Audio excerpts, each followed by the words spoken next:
月亮。好耐好耐以前，有個國家每晚都係一片漆黑，月亮從來都冇升過上嗰度嘅夜空，個天好似俾塊黑布遮住咗咁，一點星光都冇。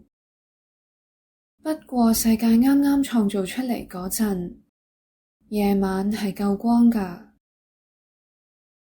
嗰度有4個後生仔，有次佢哋出國旅行，去咗另外一個王國。當地某棵橡樹上面有個球體，每日太陽落山之後就會發光。佢啲柔和嘅光可以照到好遠，雖然冇陽光咁燦爛，但係有佢照住，啲人已經可以清楚睇到同埋認到周圍嘅嘢。嗰幾個嚟旅行嘅後生仔見到路上有架運貨嘅車行過，就停低問嗰個帶住架車行嘅農民，嗰盞係咩燈嚟？農民就答：嗰個係月亮啊！我哋市長用3個銀幣買咗佢返嚟，固定咗喺棵橡樹度，每日佢都要倒啲油入盞燈度，同埋清潔下佢，等佢可以一直燒起嚟都咁光。佢日日都幫我哋打理晒盞燈啲嘢，所以我哋每個禮拜會畀返1個銀幣佢。等個農民架車行到好遠之後，其中一個男仔先話：盞燈我哋好啱用啊！我哋屋企嗰度有棵一樣咁高大嘅橡樹，我哋可以掛啲盞燈上去，以後大家夜晚都唔使再盲摸摸咁搵路，一定會好開心。跟住第2個男仔話：你哋聽我講先，我哋而家要搵車同埋馬載個月亮返去，呢度啲人自己會買到個新嘅月亮㗎喇。第3個男仔話：我爬樹比較快，我去攞佢落嚟。第4個男仔一搵咗車同埋馬返嚟，第3個就爬上棵樹，喺個月亮度鑽個窿，穿條繩喺中間，然後放佢落嚟。個月亮上咗車之後，佢哋冚咗塊布上去，遮住啲光，咁啲人就唔會察覺盞燈已經畀佢哋偷走咗。佢哋順利咁將盞燈帶咗返自己嘅國家，擺咗上棵好高大嘅橡樹上面。啲人見到嗰盞佢哋新擺上去嘅燈，將周圍嘅田野同家家戶戶嘅廳同房都照到咁光，無論係老人家定後生仔，個個都覺得好開心。啲矮人都由岩洞裏面出咗嚟，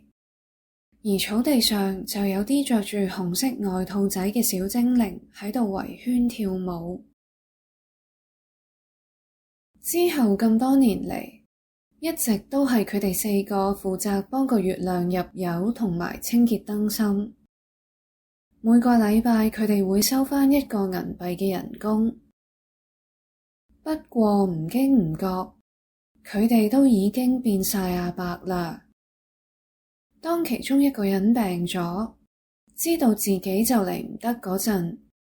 佢就囑咐其他人將屬於佢嗰1/4個月亮同自己撞埋一齊。佢過咗身之後，市長就爬咗上棵樹，用把修剪樹籬嘅大鉸剪，將1/4個月亮剪咗落嚟，等落葬嘅時候放喺佢副棺材入面。嗰時個月亮嘅光雖然減弱咗，但係同以前比，個分別都仲未算太明顯。佢哋當中嘅第2個都過咗身之後，個月亮嘅第2個1/4又跟埋佢一齊入土為安，於是盞燈嘅光又減弱咗。後來第三個都帶住佢嗰1/4走咗，盞燈嘅光就變得更加微弱啦。到第4個都落埋葬之後，嗰度嘅夜晚終於又變返以前黑掹掹咁樣啦。啲人夜晚出街唔帶住盞燈行嘅話，一定會撞到其他人。地底嗰度本來一直都係好陰暗㗎，但係嗰個俾人拆散咗嘅月亮一重新合返埋一齊，佢啲光就照到撞喺度啲死人瞓唔到覺。佢哋醒咗之後，發現自己竟然可以睇到周圍啲嘢，都非常之驚訝。月亮對佢哋嚟講已經夠晒光㗎啦，因為佢哋而家對眼嘅狀態比以前差咗好多，根本受唔住太陽嘅強光。佢哋心情都幾好，起返身之後就好似以前仲在生嗰陣一樣咁過日子。有啲人去咗玩，有啲去咗跳舞，有啲第一時間就去咗酒吧搵酒飲，飲到醉咗就開始亂講嘢，同人嘈起上嚟，嘈嘈下大家就會攞起棍開始互毆。佢哋越嘈就越大聲，終於嘈到連天上面都聽到啦。聖伯多祿就喺天堂嘅門口度守住，一聽到下面咁大聲，以為係地府要造反，就將天國嘅軍隊集結埋一齊，等魔鬼一帶埋啲同黨攻上嚟，要入侵聖地嘅時候，就趕返晒佢哋落去。